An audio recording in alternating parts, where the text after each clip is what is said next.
Jean-Louis, évoquons aujourd'hui le cas du Grand Prix de Russie. Il a ses adeptes et ses détracteurs. Et qu'est-ce qui fait son charme, ou pas d'ailleurs, selon vous? On ne peut pas dire que ça manque de charme, Sochi. D'abord parce que c'est Sochi, une station au bord de la mer Noire qui est quand même assez élégante, il faut dire les choses comme elles sont. Et puis que l'architecte, qui est Hermann Tilke, qui fait les nouveaux circuits de Grand Prix, s'est débrouillé avec ce qu'il avait, c'est-à-dire le site olympique. Ce n'était pas si facile que ça. Et malgré tout, au milieu des rues qu'il a dû orienter sur la piste, les changements de trajectoire, les changements de revêtement aussi, il a fait quelque chose qui n'est pas si mal que ça. Je dirais que c'est un circuit qui est vraiment dans la moyenne. Moyen sur les performances, moyen sur les courbes, mais il réunit quand même un certain nombre d'avantages. Moi j'aime beaucoup le triple gauche, par exemple. J'aime beaucoup les gros freinages au bout des deux secteurs extrêmement rapides. Non, il y a des choses sympas. On ne peut pas le montrer du doigt comme étant un circuit vraiment ennuyeux, au contraire. Une bonne ambiance? Il y a une ambiance qui est sympathique, oui, parce que tout est assez proche. Attention, on est quand même en Russie. Ce n'est pas l'ambiance de Singapour, ce n'est pas l'ambiance du Mexique. Il faut quand même rester dans les clous. Mais franchement, tous ceux qui reviennent de Russie ne sont pas vraiment très marqués par les difficultés, sauf le voyage aérien pour y aller. Voilà, c'est tout. Donc il vaut mieux prendre jet privé. Non, c'est ce que font les pilotes. Ils se regroupent pour prendre des jets privés pour aller là-bas directement. Un arrêt à Sochi, c'est la bonne stratégie selon vous? Ça l'était. Je ne sais pas si ça le sera. Ce qui est sûr, c'est que le macadam est très très doux. C'est même probablement un des plus doux de la saison. C'est pourquoi vous voyez que certaines équipes, sur les 13 trains de pneus disponibles pour un pilote, ont choisi 10 super tendres. Romain Grosjean, par exemple. Nico Rosberg en a choisi 8.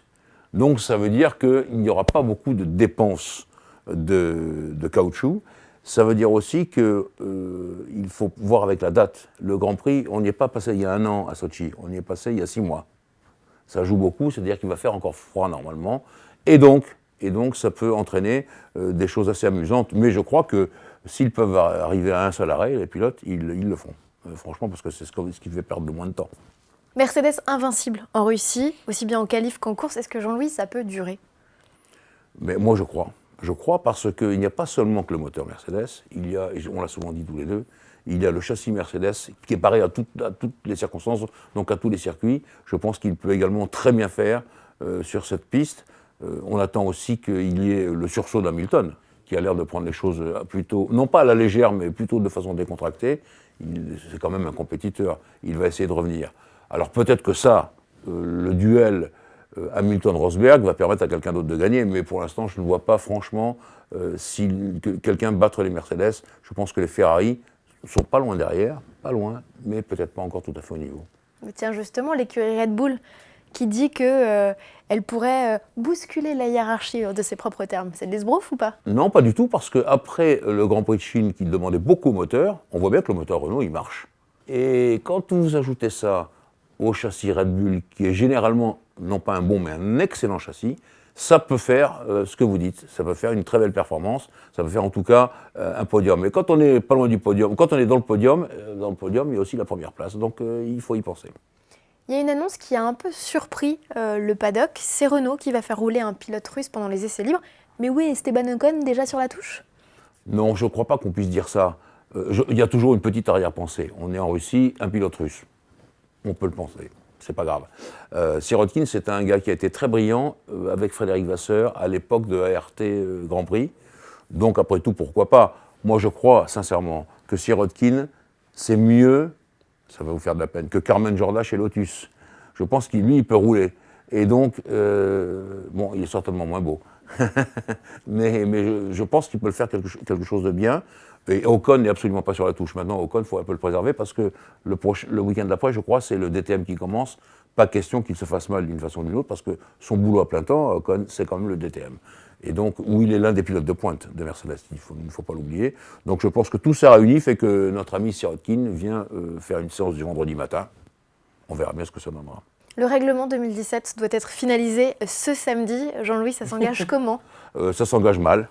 Parce que je crois que si tout le monde est à peu près d'accord sur le châssis, encore que la dernière séance qui devait avoir lieu à Londres devait prévoir que les petites équipes s'expriment là-dessus, car elles ne sont pas tout à fait d'accord, Ça n'a pas fonctionné. Et c'est surtout qu'il n'y avait pas assez de motoristes pour parler des moteurs. Et quand même, quand vous parlez de 2017 et que vous parlez des moteurs hybrides, là, il faut faire attention à ce qu'on fait. Il y a Mercedes d'un côté qui n'est pas du tout d'accord pour changer de règlement, Ferrari non plus d'ailleurs. Je ne crois pas que de l'autre côté, il y ait des équipes assez puissantes pour dire quoi que ce soit. Donc, ça me paraît être mal parti, cette affaire-là. Je pense qu'il va falloir attendre, mais on ne peut pas attendre trop longtemps non plus, parce que je vous rappelle qu'on est en 2016, que les calculs ont déjà commencé pour les pièces de base, qu'ils sont gelés généralement au moins des vacances, et qu'on commence à construire le premier prototype au retour des vacances. Donc il va falloir se débrouiller à un moment donné ou à un autre pour faire que ce règlement soit vraiment mis à plat. Une parenthèse rallye pour finir cet entretien avec la première victoire d'Ayden Paddon au rallye d'Argentine, il me semble, c'est ça? Oui. Voilà, et je crois que vous aimez bien Ayden, donc c'était le petit clin d'œil du jour. Oui, écoutez, ça me fait très plaisir qu'il gagne. Tout d'abord parce que Sébastien Ogier lui-même a dit qu'il était simplement meilleur. Bon, c'est quand même Ogier qui parle de Paddon, c'est quand même, sur ce terme-là, c'est quand même important. Et la deuxième chose, je me rappelle mon papier du 10 janvier d'Eurotoplus où je disais que voilà, la perle rare, eh bien c'était Hyundai qui l'avait décroché avec Paddon. Il est capable de très bien faire, et bien il vient de le démontrer.